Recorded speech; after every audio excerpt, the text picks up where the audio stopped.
شادی کی پہلی رات گھونگھٹ اٹھاتے ہی میں نے اسے بتا دیا تھا کہ میں میڈیکل طور پر ٹھیک نہیں ہوں اور اپنی پگ اتار کر اس کے قدموں میں رکھ دی اور کہا کہ میں حق زوجیت ادا نہیں کر سکتا۔ اس نے یہ بات سنتے ہی پگ اٹھا کر دوبارہ سے آج جمعہ کا دن تھا اور حسب معمول میں دکان پر جانے سے پہلے قبرستان جایا کرتا تھا اور اپنے والد کی قبر پر فاتحہ خوانی کرتا تھا۔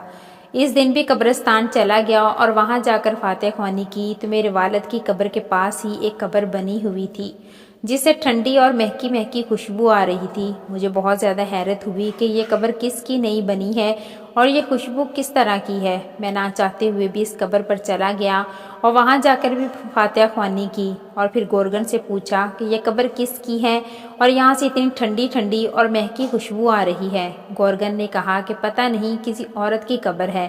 قبرستان سے سیدھا میں اپنی دکان پر چلا گیا اور وہاں جا کر گاہکوں کو سودا دینے لگا۔ جب پہلا گاہک آیا اور اسے سودا دیا تو اس نے کہا کہ احمد بھائی، آج آپ نے بڑی ہی پیاری خوشبو لگائی ہوئی ہے۔ مجھے بہت حیرت ہوئی کہ میں نے تو کوئی خوشبو نہیں لگائی۔ میں نے اس سے کہا کہ میں نے کون سی خوشبو لگائی ہے؟ تو اس نے کہا کہ کمال بات ہے، خوشبو آپ لگاتے ہیں اور پوچھتے ہم سے ہیں۔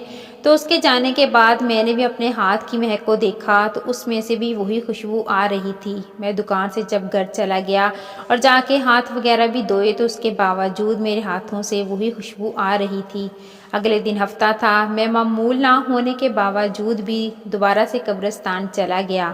وہاں جا کر اپنے والد کی قبر پر فاتحہ خوانی کی تو جس قبر سے خوشبو آ رہی تھی اس قبر کے پاس ایک بزرگ کھڑے تھے۔ میں نے اس بزرگ کا پیچھا کیا تو راستے میں ان کو روک کر پوچھا کہ اگر آپ برا نہ منائیں تو ایک بات پوچھنا چاہتا ہوں، جس پر اس بزرگ نے کہا کہ پوچھئے کیا بات ہے؟ اس نے کہا میں نے اس سے جس قبر پر فاتحہ خوانی آپ کر رہے تھے اس میں سے ٹھنڈی ٹھنڈی اور میٹھی خوشبو آ رہی تھی، تو اس چیز کا کیا راز ہے کہ کس کی قبر ہے وہ؟ تو اس نے کہا وہ میری زوجہ کی قبر ہے۔ مجھے یہ بات سن کر بہت حیرت ہوئی کہ ایک عورت کا وہ مقام کہ اس کی قبر میں سے اس طرح کی خوشبو آ رہی ہے اور اس طرح کا اعلیٰ درجہ اس کو ملا ہے۔ تو میں نے اس بزرگ سے پوچھا کہ آخر ایسا کیا راز ہے کہ جس کی وجہ سے اس عورت کو یہ مقام ملا ہے؟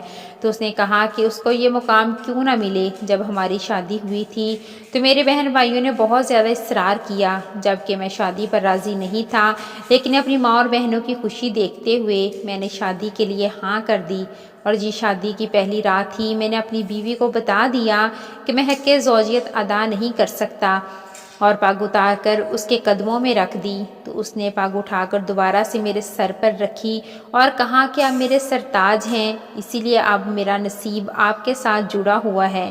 اور اس نے اس طرح میرے ساتھ 30 سال گزار دیے۔ میرے گھر والوں کے تانے بھی سہے، بے اولادی کا تانا بھی سہا، لیکن اس نے اف تک نہیں کی۔ اس کے صبر کا یہ نتیجہ ہے کہ اللہ تعالیٰ نے اس کو یہ اعلیٰ درجہ دیا ہے۔ ناظرین کرام، اگر آپ کو کہانی اچھی لگی ہو تو لائک ضرور کیجئے گا۔